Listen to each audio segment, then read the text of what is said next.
All right, this morning it's been popping in on the old TikTok. If you ain't on TikTok, you follow me there. It's the same name, so follow me.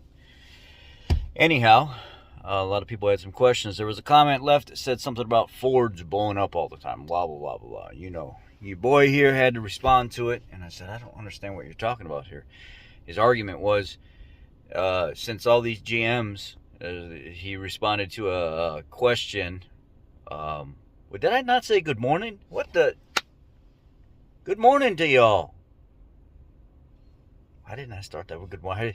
Obviously, I'm riled up and I got this energy in me right now that just needs to come out. And I done forgot to be polite when I start my video and everything else. And just knock it off.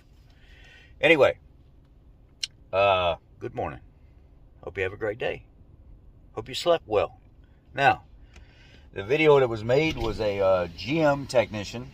And he said, I'm in this GMC Sierra at 4,000 miles, pulling the heads off of it, doing lifters and push rods. And he said, this thing's brand new. And he said, I can't get away from these things. It's all I'm doing is putting lifters and push rods in these things all the time, brand new. And there's a guy that said, well, Fords are blowing up, this and that, blah, blah, blah. And I'm like, what are you talking about? The biggest issue that they had was between 17 and 20 with the cam phaser lockout pin that would just... it wouldn't lock out right, and it would beat in the housing of where it's supposed to seat and open the hole up, and it would rattle like crazy. They went through 3 generations of changes with the phasers, and finally the 3rd gen I've never had to go back and redo one. So what in the heck are you talking about? We don't have a parking lot full of Ford F-150 engines out here waiting to be replaced with lifters and push rods and everything else, and turbos failing. So wherever you came up with this, you need to go back and kind of research everything, because what you're saying is the furthest thing from the truth. Yes, they have problems. Yes, they're ridiculous problems sometimes that you would be like, what the hell, Ford, or what the hell, Chrysler, what the hell, GM? Yes, they all have problems. And then, but they're not a brand new, right from the factory, right off the truck, it needs new lifters and push rods problem like GM's having right now. So that's probably the worst that we've seen in, I don't know, 10 years. Coming right from the factory with hundreds of thousands of faulty lifters and push rods. Talked to a lady last week where she also had a GMC Sierra. She said, my husband's lifters and push rods got replaced at like 6,000 miles, and then 4,000 miles later it did it again, and then they ended up having to put a new engine in the truck.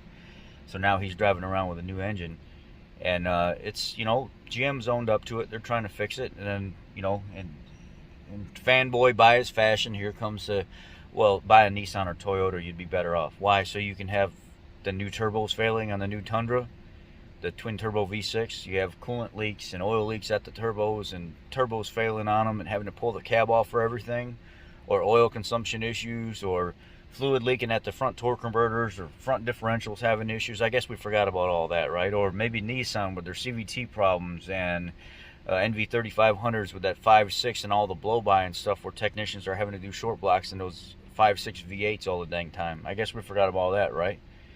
They're no saints.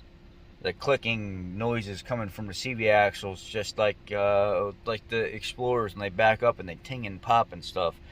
None of these manufacturers are saints. They're all having issues. Now let's not get on Chrysler. Somebody else said, well, that's why I drive a Ram or whatever. Why? So you can go buy a Ram and have brand new manifolds cracking right down the center. The material is like subpar, and they're cracking right through the center. We were just here, right here in the same spot right now, right here at Home Depot, and we parked down here by where, like, the machine, the rental, where the heck am I even orienting this thing? Back here. And by the time I got out of the truck, and there's a Ram parked right over here on the other side of where this white truck was at, I heard the guy fire this thing up. It was like just a couple years old, a year or two old or whatever, and you hear that manifold hissing, ticking sound coming from it. And it took for us to walk from there to the front door for that thing to warm up enough for that to seal just that little bit. It seems like Chrysler's always had an issue with lifter problems, oil leaks, and their exhaust manifolds. They can't get to seal to their cylinder heads to save their life. I mean, they've never created a manifold. Let's just say in the last 20 years, it's been worth a damn that hasn't rotted out or broke or hissed or something. That's mainly in the last like 10 to 15 years. They've been doing terrible. The lifters turning in the bore, the police with their utility vehicles and stuff, idling them all the time, the lifters that Camshafts cannot take that. Terrible, terrible, terrible design. So, what are we exactly talking about here? They all have problems. They all have. Every single one of them. Let's quit with the fanboy crap. Buy the shit box you like and you enjoy and drive it. That's why I drive olds, where it's got a service airbag light on that has been on since probably half of its life. It's a 2007. And it's a known problem with GM. They took it to the dealership and they put the new Takata airbag in the driver steering wheel, but the airbag at the time, so they asked her to come back at a later date and blah blah blah blah blah, whatever it was. This it's got 160,000 miles on it. It's got the range deactivation dongle that stopped that AFM to that 4-cylinder to 8-cylinder switching. It's got the updated oil pressure regulator in the oil pan, the gasket, updated valve cover with the bigger PCV ports, and then extra drilled holes so when the PCV is being pulled through, the oil that is in the PCV can drain back into the cylinder head.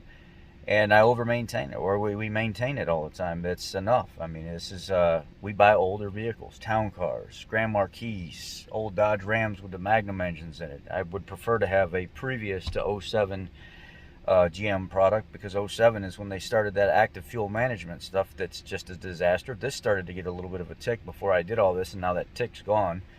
I changed the oil with a good quality full synthetic oil and a good quality filter, and the tick went away, and put all the other stuff on it. And then Papa's, he's got a 2013, it started doing the tick right at about 140,000 miles. I'm like, man, you better get a good filter in there. He had some cheap LubeTech filter, or like quick change filter on there, and he went and put like a name brand. It was like a Napa, I don't know if it was a Napa or a Wix, or like a Pennzoil Ultra filter or something like that, and the tick went away. And they put full synthetic oil in it instead of that blend stuff, and no problem at all. They all have their problems. There ain't one better than the other. I'm sorry to tell you. You can praise Toyota all you want, but when every single Toyota, once they start getting 100, 120,000 miles and start drinking oil, yeah, you just bought more time than everybody else did. But yours is going to have the same damn issues too, because you swear by those 10,000 mile oil change that it's garbage. Garbage. Anyway, I'm going to go in here and get some insulation so I can start setting up the garage. I'm going to start drywalling and insulating the garage, I'm hoping today. I got to finish backfilling the stuff in the yard, and I'm sure y'all see something in the morning in tomorrow's video. Y'all take care. Have a great day. I'm going to get started. It's beautiful today. It's like 68, 70 degrees. I'm going to get rolling, get working in the garage, and get the backfilling the stuff in the backyard. And y'all have a great day. Be blessed.